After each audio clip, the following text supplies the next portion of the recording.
మండలంలో ఉన్న 17 గ్రామాల్లో కూడా సన్న బియ్య పథకం అమలులో భాగంగా కుర్నాపల్లి గ్రామానికి రావడం జరిగింది.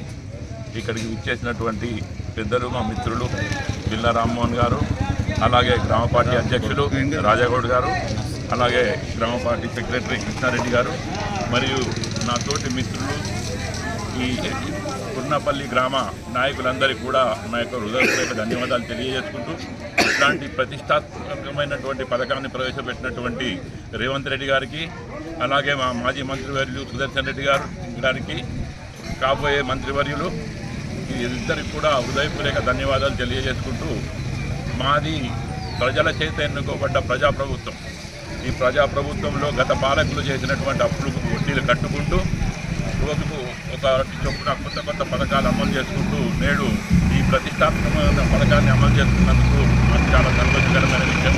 ఎందుకంటే గత పాలకులు ఇచ్చినటువంటి దొడ్డు బియ్యము దళారుల పాలయ్యాయి.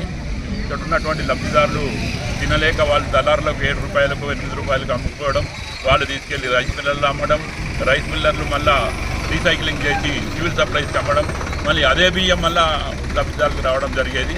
నేటి లగాయతు బ్రహ్మాండమైనటువంటి బియ్యము మీకు ఈ 5 సంవత్సరాల కాలము సన్న బియ్యం సప్లై చేస్తున్నందుకు సీఎం గారికి, అలాగే మా సుదర్శన్ రెడ్డి గారికి హృదయపూర్వక ధన్యవాదాలు తెలియజేస్తున్నాను. జై కాంగ్రెస్, జై కాంగ్రెస్. సుదర్శన్ రెడ్డి గారి నాయకత్వం, కాంగ్రెస్ పార్టీ.